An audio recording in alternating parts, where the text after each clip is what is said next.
ඔන්න ඉතින් අදත් ලස්සන vlog එකක් අරගෙන තමයි මම ආවේ. කොළඹ ජාත්‍යන්තර පොත් ප්‍රදර්ශනය 2025. Colombo International Book Fair 2025. ඉතින් ආරම්භක දවසේ තමයි අපි book fair එක බලන්න ගියේ. ඒ කියන්නේ සැප්තැම්බර් 27. ඉතින් මේ book fair එක බලන්න යන ටිකට් එකේ ප්‍රයිස් එක වෙන්නේ රුපියල් 20යි. කොළඹ International Book Fair එක සැප්තැම්බර් 27 ඉඳන් ඔක්තෝබර් 6 වෙනිදා වෙනකම්ම පැවැත්වෙනවා. ඉතින් අපි ගියපු වෙලාවේ සමාරම්භක උත්සවයට ඇවිල්ලා හිටපු ආරාධිත අමුත්තොත් හිටියා. ඉතින් ඔන්න මුලින්ම අපි ගියේ සිරිමාවෝ බණ්ඩාරනායක ප්‍රදර්ශන මධ්‍යස්ථානයට. දැක්ක නේද ලස්සනට කොළඹ International Book Fair 2025 කියලා ගහලා තියෙනවා. ඔයගොල්ලන්ට ඇතුළට ගිහපු ගමන් දැක ගන්න පුළුවන් පොත් සඳහා වැට් එපා කියලා මහජන පෙත් සමගට අත්සන් ගන්නවා. ඔයාලත් කැමති නම් ඒකට අත්සන් කරන්න පුළුවන්. මේ තියෙන්නේ මෙවර අවසන් වටේට නිර්දේශ වෙච්ච නවකතා.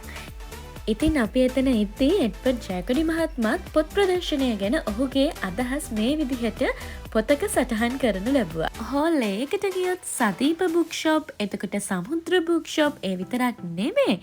සමයවර්ධන බුක් ෂොප් මේ වගේ බුක් ෂොප්ස් ගොඩක් ඔයාලට බලා ගන්න පුළුවන්.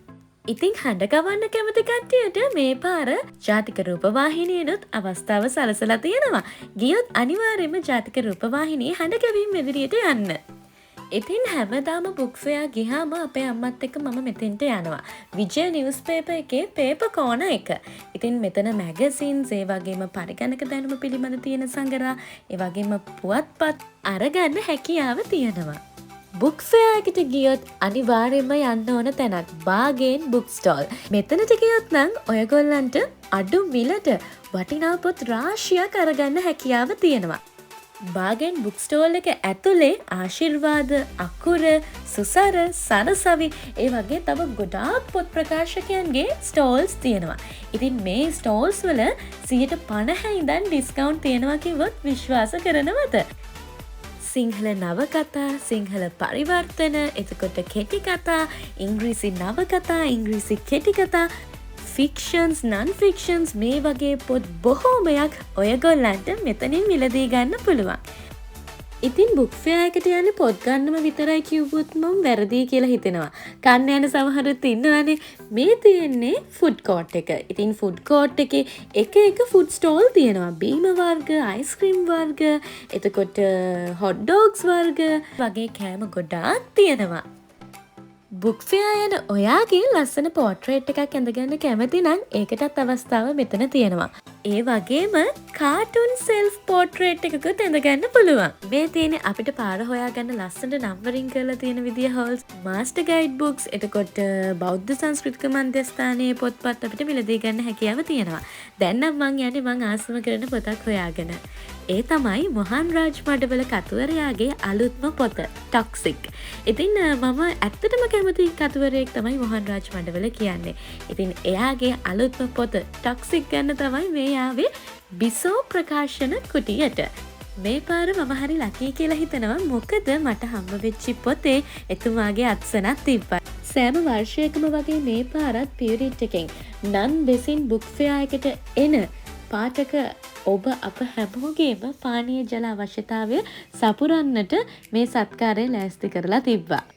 බුක් ෆෙයා එකට ගියොත් අනිවාර්යයෙන්ම මම කන්න ගන්න දෙයක් තමයි පොප්කෝන් කියන්නේ. ඉතින් ඊයේත් මම පොප්කෝන් එකක් අම්මිමයි අරගෙන කෑවා. ඒකත් කන ගමන් අපි පොඩ්ඩක් අනිත් පැත්තට එද්දී අපි දැක්කා කවියට කරලියක් කැටපත් පවුර. ඉතින් ඔයගොල්ලන්ගේ කවි සිතුවිලි මෙතන ඔයාලට ලියන්න පුළුවන්. ඒ වගේම කවි පොත් සල්පිල මෙවරත් පැවැත්වුණා. රසලොවේ රජ කිරුල CPL මංචි. ඉතින් ඔයගොල්ලන්ට මෙන්න මෙතෙන්ට ගියොත් එතන ගේම්ස් ප්ලේ කරන්න පුළුවන්. ඒ විතරක් නෙමෙයි. ඔයාලට එතනදී ෆ්‍රී බිස්කට්ස් උත් හම්බ වෙනවා. මේ තියෙන්නේ මම ගේම් එකක් ප්ලේ කරනවා. මෙතන තියෙන්නේ බිස්කට්ස් 30ක් කලෙක්ට් කරගන්න. රෝලර් කෝස්ටර් එකක යන ගමන් තමයි මේ බිස්කට් 30 කලෙක්ට් කරගන්න තියෙන්නේ. ඉතින් හැබැයි මට නම් 30ම කලෙක්ට් කරගන්න බැරුව ගියා. මම 23ක් වගේ තමයි කලෙක්ට් කරගත්තේ. ඉතින් බුක් ෆෙයා එකේ හැම තැනම ඇවිදලා මහන්සිය යන්නත් එක්ක අපේ අම්මේ පොප්කෝන් කනවා. 26 වෙනි වතාවට තමයි මේ පාර බුක් ෆෙයා එක ඕගනයිස් වෙලා තිබ්බේ. ඒ වගේම ඔයගොල්ලන්ට ඔයාලා කැමති පාඨකයෝ මුණ ගැහෙන්නත් පුළුවන් මේ බුක් ෆෙයා එකට ආවොත්. මේ තියෙන්නේ මම අරගත්ත බුක්ස් ටික. මම කියන්නේ මායි මගේ අම්මී ගත්ත බුක්ස්. කොළඹ ජාත්‍යන්තර පොත් ප්‍රදර්ශනය කියන්නේ ජීවිතේ එක පාරක් හරි ඔයා යන්න ඕන තැනක්. ඉතින් යන්න මේ පාර බුක් ෆෙයා එකට වැඩි වැඩියෙන් පොත් කියවන්න දැනුමින් සුපෝෂිතවත් මිනිසුන් වන්න. බයි බයි!